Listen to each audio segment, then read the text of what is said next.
Hello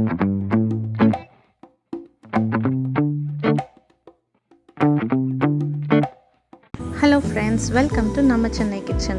நான் Nasreen and இன்னைக்கு நம்ம creamy chicken tikka அதாவது Murgh Malai Tikka எப்படி செய்யறதுன்னு பார்க்கலாம். இது ஒரு நார்த் இந்தியன் டிஷ். இந்த rich and creamy chicken tikkaவை cream, தயிர் and spicesல marinate பண்ணி செய்ய போறோம். So உங்க குக்கிங் மேஜிக்கால எல்லாரையும் மயக்க வைக்க இந்த சூப்பர் ஈஸி and டேஸ்டியான ரெசிபியை கடைசி வரைக்கும் மிஸ் பண்ணாம பாருங்க. சரி வாங்க நம்ம விசில் போடு குக்கிங்கை ஸ்டார்ட் பண்ணலாம். Marinade sauce prepare பண்ண first ஒரு mixing bowl ல 1 tablespoon இஞ்சி பூண்டு paste,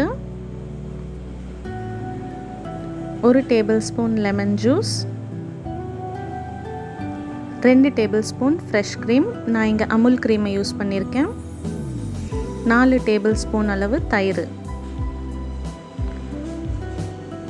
உப்பு தேவைக்கேற்ப, நான் 1/2 teaspoonக்கு கொஞ்சம் கூட சேர்த்திருக்கேன், 1/2 teaspoon white இல்லனா black pepper உங்க சாய்ஸ்க்கு ஏத்த மாதிரி இல்ல வீட்ல என்ன அவேலபிளா இருக்கோ அது சேர்த்துக்குங்க.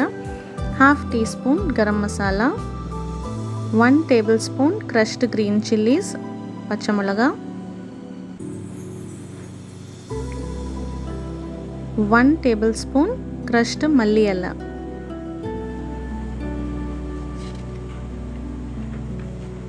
half teaspoon kasuri methi. இது ஆப்ஷனல் தான், ஆனால் வீட்டில் இருக்குன்ற பட்சத்தில் கண்டிப்பாக ஆட் பண்ணிக்கோங்க. ஏன்னா இது ரொம்ப நல்ல டேஸ்ட் அண்ட் மைல்டு ஃப்ளேவரை கொடுக்கும். 1 tablespoon ஆயில்,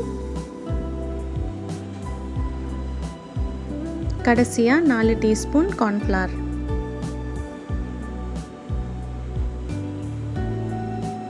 இப்போது இது எல்லாத்தையும் நல்லா மிக்ஸ் பண்ணிக்கோங்க.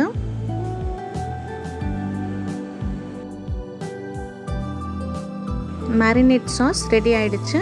நான் இப்போது 500 grams போன்லெஸ் சிக்கனை ஒரே சைஸ்ட் க்யூப்ஸாக கட் பண்ணி வச்சுருக்கேன். இதை ஆட் பண்ணிக்கோங்க.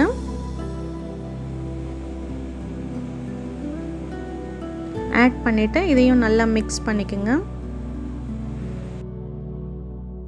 ஃபோர்க்கில் அங்கங்கே ப்ரிக் பண்ணி விடுங்க. ஸோ தட் நல்லா டீப்பாக மேரினேஷன் சாஸ் போகும். அப்போ தான் நம்ம சிக்கன் நல்லா ஜூஸியாக இருக்கும். இதை ஒரு 30 minutes ரெஃப்ரிஜரேட்டரில் மேரினேட் ஆக விட்டுருங்க. அது வரைக்கும் நம்ம குடமிளகா, வெங்காயம் அதெல்லாம் ஸ்கொயர் ஷேப்டு சங்க்ஸாக கட் பண்ணி வச்சுக்கலாம். எந்த கலர் கேப்சிகம் வேணாலும் யூஸ் பண்ணிக்கலாம். எல்லோ, ஆரஞ்சு, ரெட்டுன்னு உங்களுக்கு பிடிச்சதை யூஸ் பண்ணிக்கோங்க.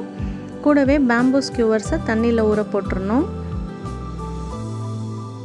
இது ரொம்பவே சிம்பிள் அண்ட் ஈஸியான ரெசிபி. ஸோ ப்ரோட்டீன் டயட்டில் இருக்கிறவங்களுக்கும் இது ரொம்ப பிடிக்கும். ப்ளஸ் சின்ன பசங்களுக்கும் இது ரொம்ப பிடிக்கும். ஏன்னா இது அவ்வளோ ஸ்பைஸியாக இருக்காது, ஆனால் ரொம்ப டேஸ்டியாக ஜூஸியாக இருக்கும். இந்த ஷவர்மாவில் வர சிக்கன் மாதிரி டேஸ்டியாக இருக்கும். சரி, இப்போ 30 minutes ஆயிடுச்சு. சிக்கன் நல்லா மேரினேட் ஆகிருக்கும். இப்போது அந்த பேம்பூ ஸ்கியூவர்ஸ் எடுத்து ஃபஸ்ட்டு ஒரு சிக்கன் க்யூப்பு, அப்புறமா கேப்சிகம், ஆனியன்னு அதே மாதிரி ரிப்பீட் பண்ணி எல்லா பீசஸையும் ஸ்கியூவர்ஸில் சேர்த்துக்குங்க.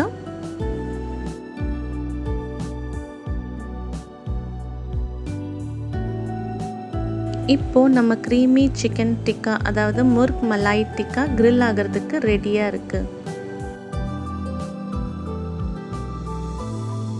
ஒரு ஃப்ரை பேனை வச்சு அது சூடானதும் கொஞ்சமாக ஆயில் ஊற்றிக்கிங்க.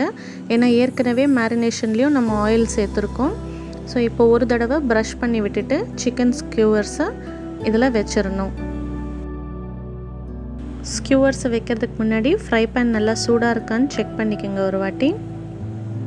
1 minute வெயிட் பண்ணிவிட்டு 1 minute ஆனதும் ஃப்ளேமை மீடியமுக்கு வச்சுட்டு நம்ம இதோட சைட்ஸை திருப்பி விட்டுடலாம். எல்லா சைட்ஸ்லேயும் நல்லா திருப்பி விட்டு கோல்டன் கலரில் ஆனதும் ஒரு பிளேட்டுக்கு ஷிஃப்ட் பண்ணிவிடுங்க. பிளேட்டில் ஷிஃப்ட் பண்ணுறதுக்கு முன்னாடி ஒரு வாட்டி ஆயில் இல்லைன்னா பட்டரில் டிப் பண்ணி ப்ரஷில் தடவி விடுங்க. இதே மாதிரி எல்லா சிக்கன் ஸ்கியூவர்ஸையும் கிரில் பண்ணிக்கோங்க. நல்லா ஈவனாக எல்லா சைட்ஸ்லேயும் சேம் கலர் வந்ததுக்கப்புறமா கோல்டன் ஆனோடனே இதை வந்து பிளேட்டில் ஷிஃப்ட் பண்ணிக்கலாம்.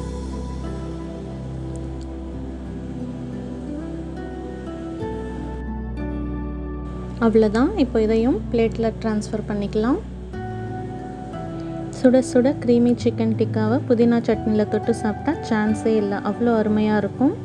சரி, இந்த ரெசிபி உங்களுக்கு பிடிச்சிருக்கும்னு நினைக்கிறேன். கண்டிப்பாக ட்ரை பண்ணுங்கள். காமெண்ட்ஸில் எப்படி இருந்துச்சுன்னு ஷேர் பண்ணுங்கள். வீடியோவை கடைசி வரைக்கும் பார்த்ததுக்கு நன்றி. மீண்டும் ஒரு சூப்பரான ரெசிபியோடு உங்களை சந்திக்கும் வரை சேஃபாக இருங்க, சந்தோஷமாக இருங்க. Take care and by.